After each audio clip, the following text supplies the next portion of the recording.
UPSC CSC का selection का procedure कैसा क्या रहता है, एग्जाम पैटर्न कैसा क्या रहता है।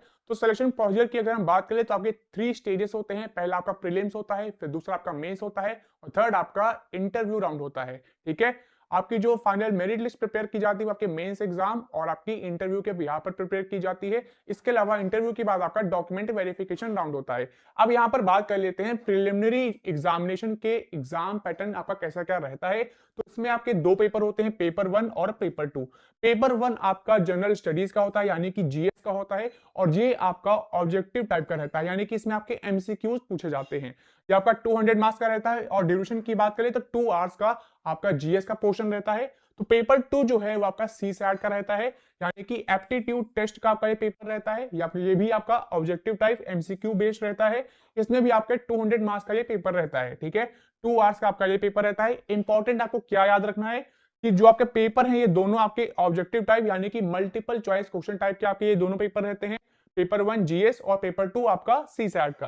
पेपर 2 जो सी सैट है ये आपका क्वालिफाइंग इन नेचर है। इसमें आपको मिनिमम जो है 33% मार्क्स यहाँ पर लाने होंगे। ठीक है, जो आपका क्वालिफाइंग इन नेचर है इंपॉर्टेंट आपका है। इसको अगर आप क्वालिफाई नहीं करते हैं तो फिर आप नेक्स्ट राउंड में नहीं जाएंगे। तो ये आपका क्वालिफाइंग इन नेचर है, मिनिमम 33% मार्क्स आपको यहाँ पर लाने होंगे। फिर बात कर लेते हैं पेपर 1 का जो मार्क्स है, जो आपका कट ऑफ है, शॉर्टलिस्टिंग जो है मेंस के लिए आपकी होती है और इसमें आपकी नेगेटिव मार्किंग भी होती है। 1/3 मार्क्स आपका यहाँ पर डिडक्ट किया जाता है अगर आप कोई रॉन्ग आंसर देते हो तो। ठीक है, तो इस चीज का ध्यान रखना।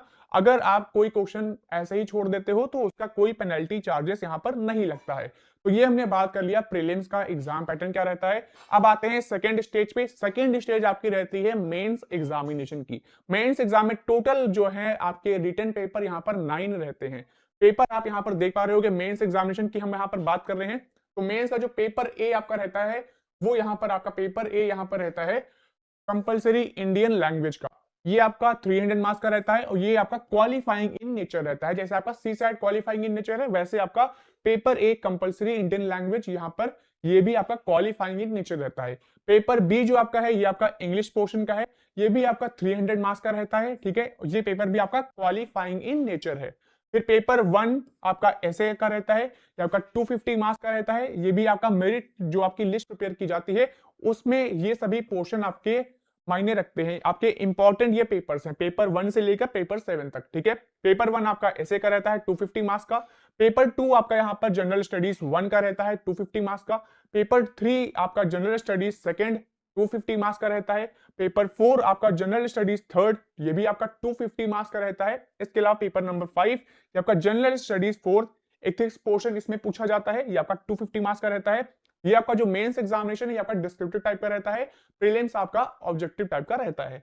इसके अलावा पेपर जो 6 आपका है ये आपका रहता है ऑप्शनल सब्जेक्ट का। ठीक है, जो भी आप ऑप्शनल सब्जेक्ट ऑप्ट करते हैं उसका यहाँ पर क्वेश्चन पूछा जाता है। जैसे अगर आपने सिविल इंजीनियरिंग सब्जेक्ट ऑप्ट किया है तो सिविल इंजीनियरिंग का क्वेश्चन यहाँ पर पूछा जाएगा पेपर 1 और पेपर 2 में। ठीक है, तो पेपर नंबर 6 और पेपर नंबर 7 ये दोनों आपके ऑप्शनल सब्जेक्ट के रहते हैं। ये भी आपके 250 मार्क्स के आपके रहते हैं। तो टोटल जो है आपके रिटर्न पेपर यहाँ पर 9 रहते हैं।